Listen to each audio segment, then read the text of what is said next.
तो अब इस वीडियो को तो स्किप मत करो, अगर सीए फाउंडेशन में अच्छे मार्क्स चाहिए तो ये तो सुन ही लो। सो हेलो एवरीवन, जय जिनेंद्र आप सभी लोगों को। मैं हूं सीए स्वाति जैन और आप सभी का स्वागत करती हूं हमारे इस यूट्यूब चैनल पर।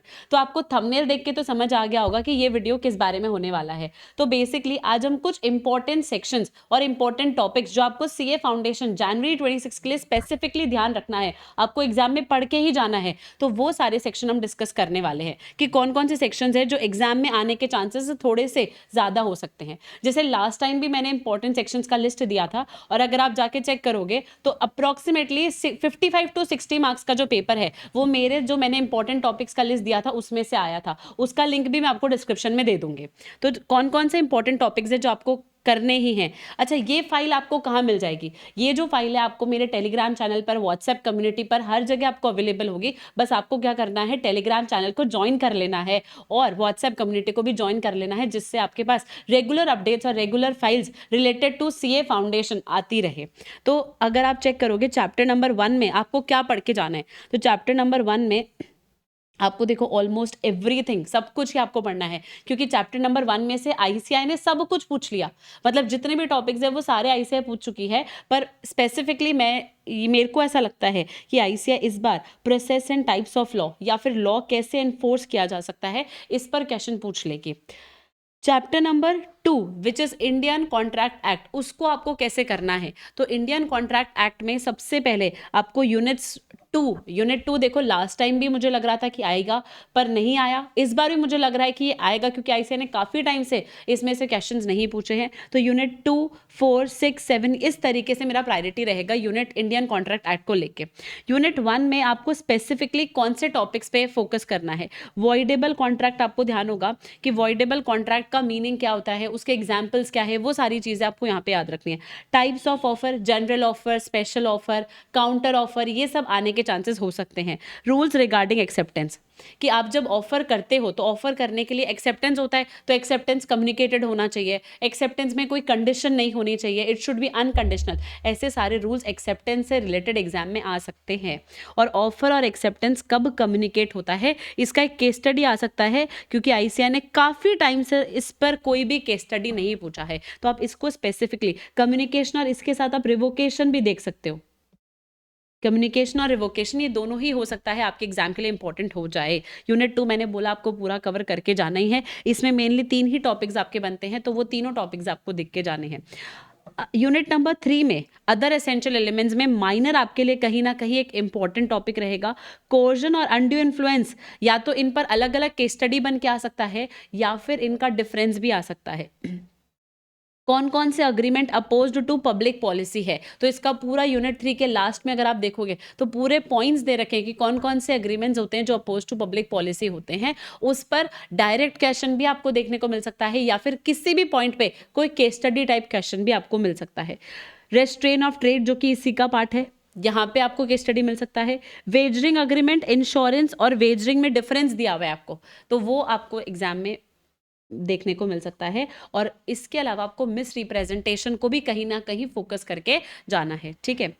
यूनिट नंबर 4 की अगर मैं बात करूं तो unit number 4 which is performance of contract, इसमें से आईसीआई हमेशा केस स्टडी टाइप क्वेश्चन ही देती है, ठीक है। तो कॉन्ट्रैक्ट कौन कौन परफॉर्म कर सकता है, वो जॉइंट प्रोमिसर का केस स्टडी आईसीआई का फेवरेट है, आपके एग्जाम में भी आ सकता है। कौन कौन से एग्रीमेंट है, agreement to do impossible act, भाई अगर आपने एग्रीमेंट किया इम्पॉसिबल एक्ट का तो आपको ध्यान है इसमें इनिशियल इम्पॉसिबिलिटी होती है, सब्सिक्वेंट इम्पॉसिबिलिटी होती है। इनिशियल इम्पॉसिबिलिटी वाला तो एग्रीमेंट ही वॉइड होता है, पर सब्सिक्वेंट इम्पॉसिबिलिटी होती है तो कॉन्ट्रैक्ट वॉइड हो जाता है, वॉइड कॉन्ट्रैक्ट वॉइड एग्रीमेंट वैसा आ सकता है।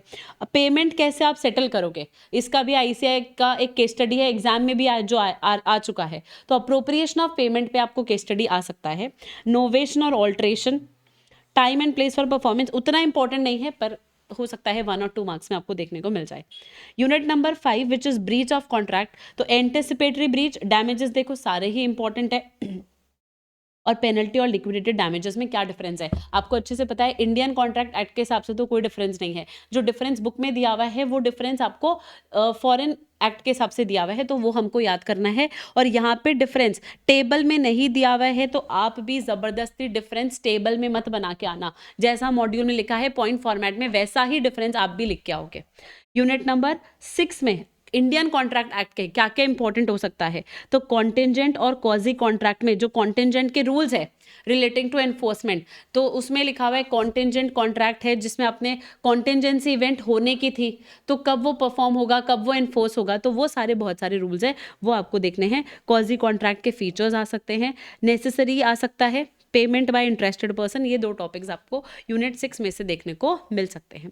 यूनिट नंबर 7 में इंडेमनिटी और गारंटी वाले में इंडेमनिटी होल्डर के राइट्स क्या है, इंडेमनिटी और गारंटी में डिफरेंस, नेचर और एक्सटेंट ऑफ श्योरिटी, ये श्योरिटी के मुझे चांसेस ज़्यादा लग रहे हैं कि अगर यूनिट नंबर 7 में से आएगा तो श्योरिटी जो है ना वो ज़्यादा आएगा, गारंटी वाला कॉन्ट्रैक्ट आएगा।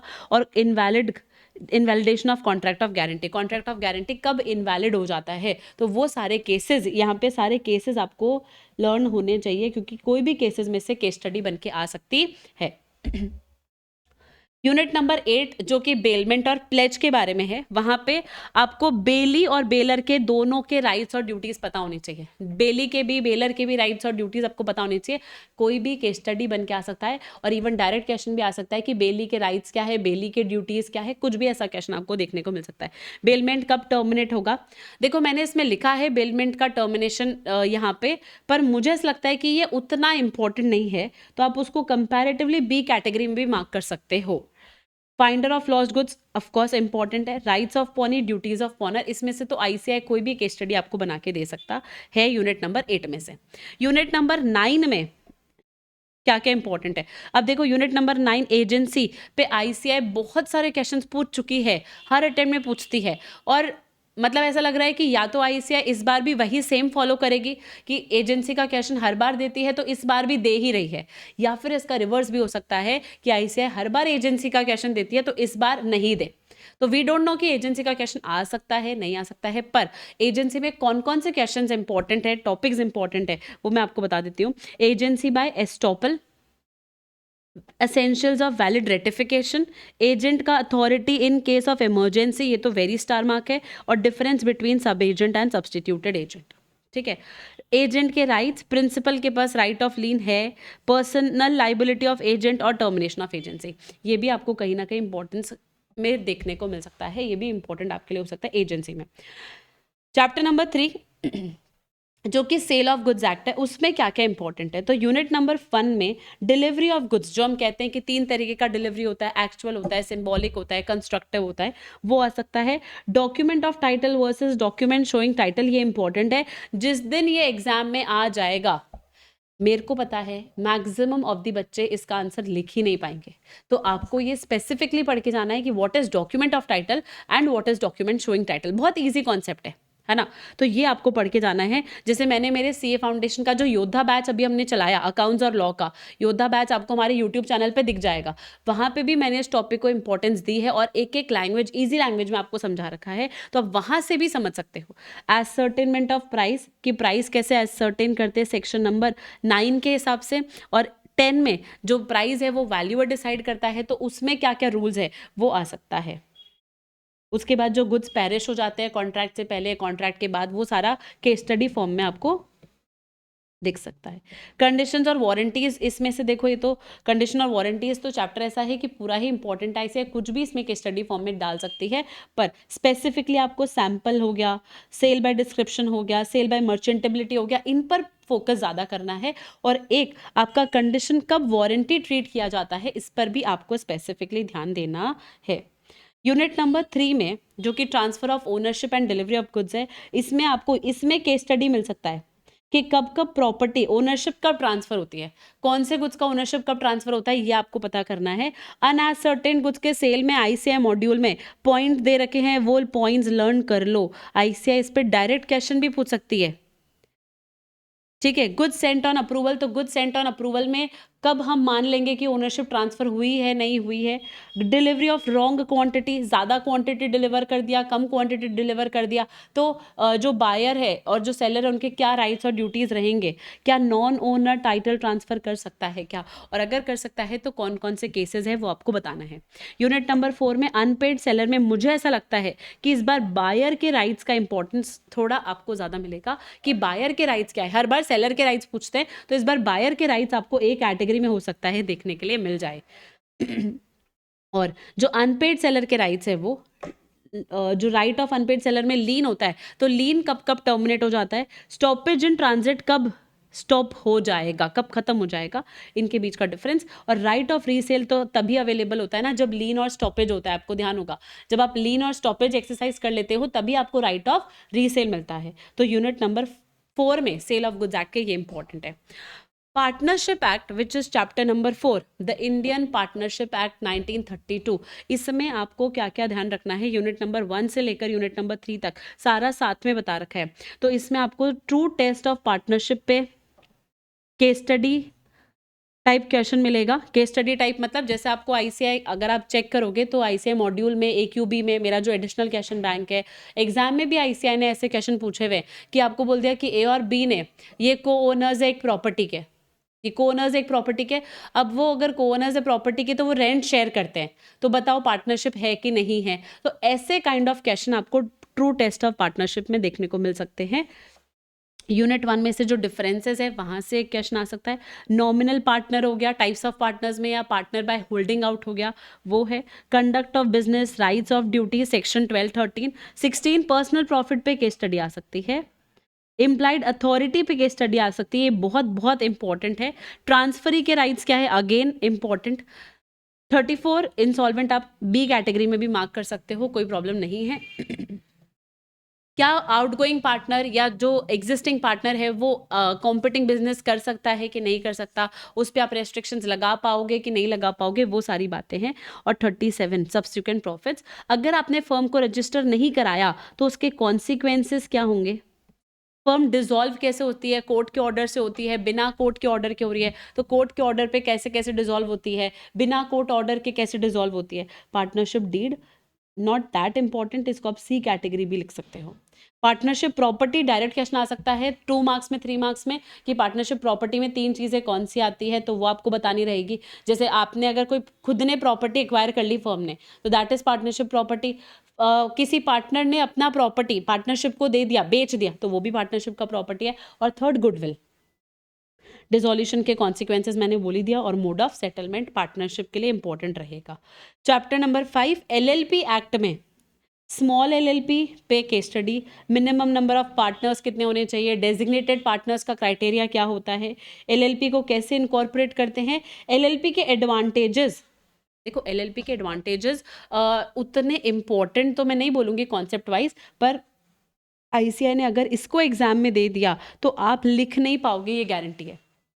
ठीक है, ICAI के हिसाब से आंसर, तो आपको एडवांटेजेस ऑफ LLP पे थोड़ा सा ज़्यादा फोकस करके जाना पड़ेगा।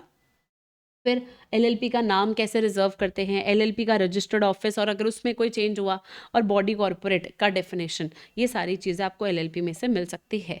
कंपनीज एक्ट में कॉर्पोरेट व्हील का लिफ्टिंग में आपको ICAI मॉड्यूल में कुछ पॉइंट्स मिलेंगे कि कब कब कॉर्पोरेट व्हील लिफ्ट हो सकता है, उसका एक एक पॉइंट पे एक एक केस स्टडी आपको ICAI बना के दे सकती है, किसी भी पॉइंट पे एक केस स्टडी आपको मिल सकता है। टाइप्स ऑफ कंपनी पर क्वेश्चन आ सकता है। डॉक्ट्रिन पे तो देखो ICAI हमेशा ही क्वेश्चन देती है, चाहे वो इंडोर मैनेजमेंट पे दे, चाहे वो कंस्ट्रक्टिव पे दे, चाहे किसी भी डॉक्ट्रिन पे वो अल्ट्रा वायरस पे दे, पर वो केस स्टडी या डायरेक्ट क्वेश्चन आपको देगी। कंपनी के फीचर्स आ सकते हैं। प्रमोटर का डेफिनेशन जो आज तक नहीं आया है, ICAI पूछ सकती है। इनकॉर्पोरेशन मुझे लगता है LLP में से आने के चांसेस ज़्यादा है रादर देन कंपनीज, पर मैंने लिखवा दिया। पर इनकॉर्पोरेशन में कंपनीज में से अगर फॉल्स इन्फॉर्मेशन देते हैं तो क्या क्या होगा, नेचर ऑफ शेयर्स आपको एग्जाम में मिल सकता है 2 to 3 मार्क्स में, क्योंकि आप इसका आंसर नहीं लिख पाओगे। कुछ कुछ क्वेश्चंस ऐसे होते हैं जो दिखने में बहुत इजी लगते हैं, पर हम खुद से उसका आंसर नहीं लिख सकते जब तक हम पढ़ के नहीं गए हैं। जैसे नेचर ऑफ शेयर्स हो गया, एडवांटेजेस ऑफ LLP हो गया, तो ये एटलीस्ट आपको पढ़ के जाना होता है ताकि आप एग्जाम में इसके आंसर्स लिख सके। चैप्टर नंबर 7 जो कि लास्ट है हमारा, नेगोशिएबल, इसमें से क्या क्या इंपॉर्टेंट है। तो नेगोशिएबल इंस्ट्रूमेंट में आपको promissory note, bill of exchange, जो चेक्स है इलेक्ट्रॉनिक और ट्रंकेटेड चेक, क्या मतलब होता है क्या नहीं है, चेक डिसऑनर होता है तो किस रीजन की वजह से डिसऑनर हो सकता है, क्या पेनल्टी लगती है अगर चेक डिसऑनर हो गया तो, presentment for acceptance, rules of compensation, inland और फॉरेन इंस्ट्रूमेंट, इस पर ICAI वो 1 लाइनर वाले क्वेश्चंस बना के देती है। और डिलीवरी क्या होता है और उसका इंपॉर्टेंस क्या है, वो नेगोशिएबल में कहीं ना कहीं आपके लिए इंपॉर्टेंट रहेंगे। तो बेसिकली ये वो सेक्शंस का लिस्ट है जो इंपॉर्टेंट एग्जाम के लिए, मतलब ये सेक्शंस आपको प्रायोरिटी पे करके जाने हैं, ये सेक्शंस आपको प्रायोरिटी पे करके जाने हैं। और अगर इसके बाद जितने भी टॉपिक्स बच जाते हैं करके तो आपको वो भी जाने हैं, पर वो सेक्शंस आपके लेस प्रायोरिटी पर हो जाएंगे एग्जाम डे पर। समझ रहे हो ना आप? तो इसीलिए मैं क्या बोल रही हूँ कि ये सेक्शन का लिस्ट आपके लिए कहीं ना कहीं इंपॉर्टेंट है। और ये आपको कहाँ मिलेगा? आपको ये मिलेगा हमारे व्हाट्सएप कम्युनिटी पे और टेलीग्राम चैनल पर। तो फटाफट से जाके उसको ज्वाइन कर लो। तो इस बार तुमको सिर्फ पढ़ाई नहीं करनी है, तुमको सही से पढ़ाई करनी है, क्योंकि लॉ में यहीं पर ही गेम बदल जाता है। और इस वीडियो को हर अपने सीए फ्रेंड्स के साथ, सीए फाउंडेशन स्टूडेंट के साथ शेयर कर दो जो कि जनवरी 26 में एग्जाम लिखने वाला है, सो दैट उसको पता रहे कि कौन कौन से उसको प्रायोरिटी पे सेक्शंस देख के जाने हैं। See you all, take care and have a nice day.